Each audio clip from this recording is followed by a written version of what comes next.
This museum used to be a customs post on the border between Denmark and Germany before Denmark joined the Schengen zone, allowing free movement across several European countries. Now, 10 years later, it'll change back because the Danish government has restored permanent controls on its borders. When this building has been built exactly? It has been built 1923, just after the Great Uniting. Okay. And it is built in the local style. Okay, can we have a visit now? We can, yeah. Okay. Please, I'll keep the door. Someone who witnessed this past is Carl Jorgensen, the museum's guide. In this 1923 red brick building, he's assembled a unique collection. So, down to the map that's right here. A customs officer for 40 years, he's travelled the 68-kilometre-long border fixed by a referendum in 1920 many times and has an eye on his former job. Personally, I want to keep the border because it's dangerous to live here in the southern part. The bad people come from south and go to Denmark, not that way. No bad people go to Germany. That's why we have the difference. The former customs post is in fact a political manifesto. It was taken over by the Danish People's Party 1 month after Denmark entered the Schengen border-free zone. We bought it for next to nothing. I think we paid 420,000 Danish kroner, which is the same as 2 one-page adverts in Jyllandsposten. So this was a happening, and it was a quick decision, and we've had it ever since. We've owned it now for 11 years. For 10 years, Espersen's right-wing party has dictated to the Liberal Conservative coalition in power. It was he who sought and obtained the return of customs controls. We are normalizing the situation as what it was.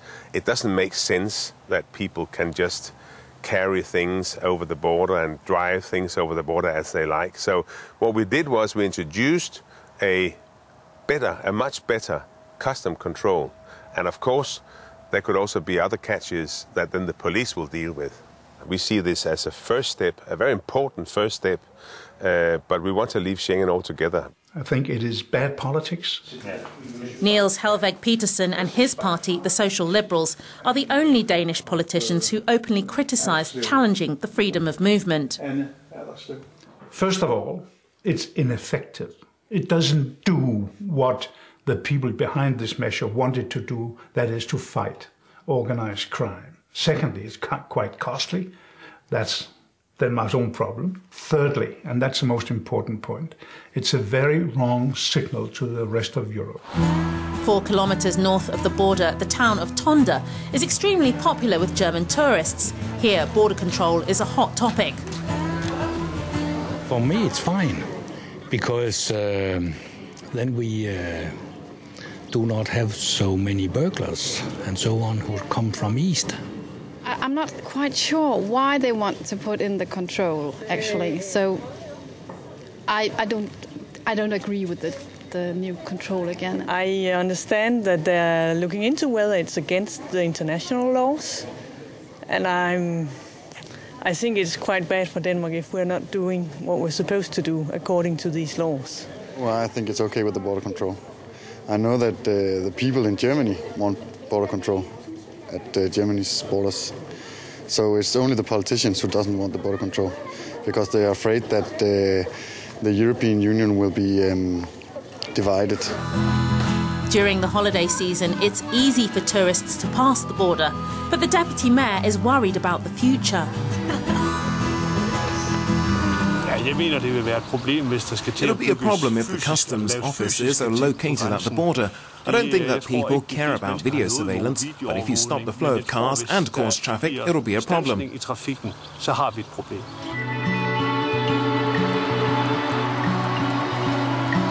In July, the Danish holiday month, the flow of cars is fluid, except on July the 5th, when the Danish customs introduced 50 additional controls that left many Danish drivers perplexed. The €36 million project, due for completion in 2014, aims to have 260 permanent control officers.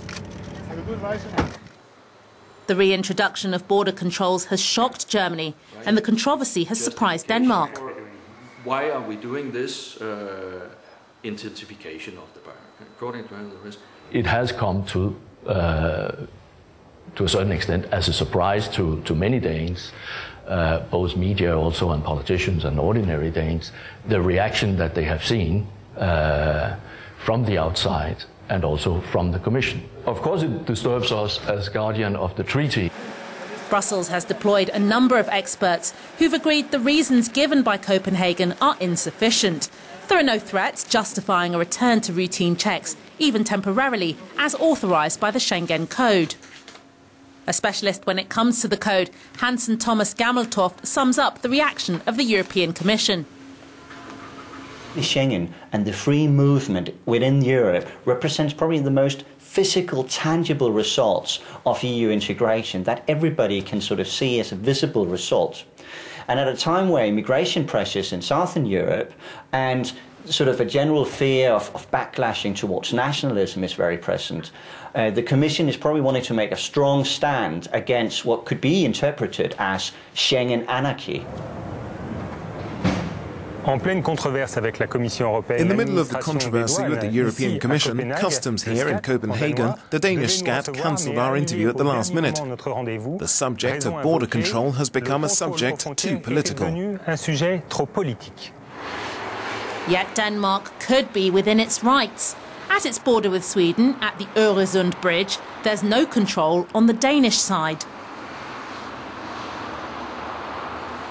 But on the other side of the border, surprisingly, customs officers are present in about a dozen booths, even though Sweden belongs to the Schengen area. The Schengen rules basically say that if you do implement some kinds of custom control within the Schengen area, you have to do so in a way that, among other things, do not obstruct the natural traffic of people and goods across these borders. At the Öresund Bridge, the situation is that you already have a pay booth, you have to slow down in order to enter and exit the bridge and the tunnel. It's likely that Denmark will install the same devices, which could create logistical and economic problems. The number of people commuting across the Swedish-Danish border from Malmö to Copenhagen, and it's about 25,000-30,000 every day. Setting up some kind of booths like this one, it might risk somehow it might impact the traffic. Risking isolation from its neighbours, Denmark has also shown how the idea of free movement of people and goods across Europe could be vulnerable.